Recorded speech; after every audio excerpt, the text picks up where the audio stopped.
دوستوں، آج کی کہانی ایک ایسے انسان کے بارے میں ہے جس نے اپنی عمر کے تقریباً 70 سال ایک مشین میں بند رہ کر گزار دیے، لیکن اسے ایسا کیوں کرنا پڑا؟ 1992 میں امریکی ریاست ٹیکساس سے تعلق رکھنے والے پال الیگزینڈر، جن کی عمر اس وقت 6 برس تھی، ان کی طبیعت اچانک خراب ہو گئی۔ ان کی گردن اور سر میں شدید درد ہو رہا تھا اور بعد از انہیں تیز بخار بھی ہو گیا۔ چند دنوں کے اندر 6 سالہ پال الیگزینڈر گردن کے نچلے حصے سے مکمل طور پر مفلوج ہو گئے۔ وہ نہ ہی چل پھر سکتے تھے، نہ بول سکتے تھے اور نہ ہی کچھ کھا کر نکل سکتے تھے۔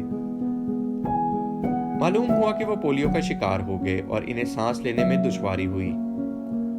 1950 کی دہائی میں امریکہ میں پولیو بڑے پیمانے پر پھیلنے کی وجہ سے ٹیکساس سمیت قریبی علاقوں کے سینکڑوں بچوں بشمول الیگزینڈر کو پارک لین ہسپتال لے جایا گیا، جہاں بچوں کو زندہ رکھنے کے لیے ایک مشین آئرن لنگز میں رکھا گیا۔ دوستوں، آئرن لنگز ایک سٹیل کی وینٹیلیشن مشین ہے جس کی مدد سے مریض کے پھیپھڑوں میں ہوا پہنچائی جاتی ہے تاکہ مریض سانس لے سکے۔ پال الیگزینڈر کو اسی آئرن لنگز مشین میں رکھا گیا اور وہ تقریباً 70 سال سے اسی مشین میں موجود ہیں۔ رپورٹس کے مطابق وہ دنیا کے واحد انسان ہیں جو اب بھی اس مشین کا استعمال کر رہے ہیں۔ پال الیگزینڈر نے اپنی معذوری کو کمزوری نہیں بلکہ اپنی طاقت بنایا اور مختصر وقت تک اس مشین سے باہر نکل کر سانس لینے کی تربیت لی اور اپنی تعلیم مکمل کرنے کا فیصلہ کیا۔ الیگزینڈر کا کہنا تھا کہ ایک تھراپسٹ نے مجھ سے وعدہ کیا کہ اگر میں 3 منٹ تک خود سانس لے سکوں تو وہ مجھے ایک کتا تحفے میں دیں گے۔ میں نے کئی کوششوں کے بعد سانس لینے کا ایک طریقہ سیکھا اور 1 سال کے اندر اپنے آپ کو تیار کیا کہ میں 3 منٹ تک خود سانس لے سکوں۔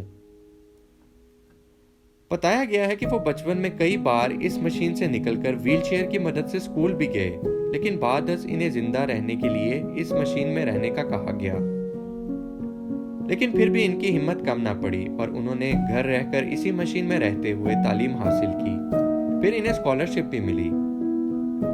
الیگزینڈر نے 1984 میں آسٹن لا اسکول میں یونیورسٹی آف ٹیکساس سے گریجویشن مکمل کی، اور یہی نہیں بلکہ انہوں نے اسی مشین میں رہتے ہوئے اپنے منہ میں پین رکھ کر اپنی زندگی پہ ایک کتاب لکھی جس کا title 3 Minutes for a Dog My Life in an Iron Lungs ہے۔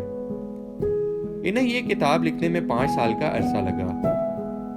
الیگزینڈر کا کہنا ہے کہ اس مشین میں زندگی کو ایڈجسٹ کرنا انتہائی مشکل تھا، لیکن میں مرنا نہیں چاہتا تھا، اس لیے میں لڑتا رہا۔ 77 سالہ پال الیگزینڈر کا کہنا ہے کہ میری کہانی اس بات کی ایک مثال ہے کہ آپ کا ماضی یا یہاں تک کہ آپ کی معذوری آپ کے مستقبل کا فیصلہ نہیں کرتی۔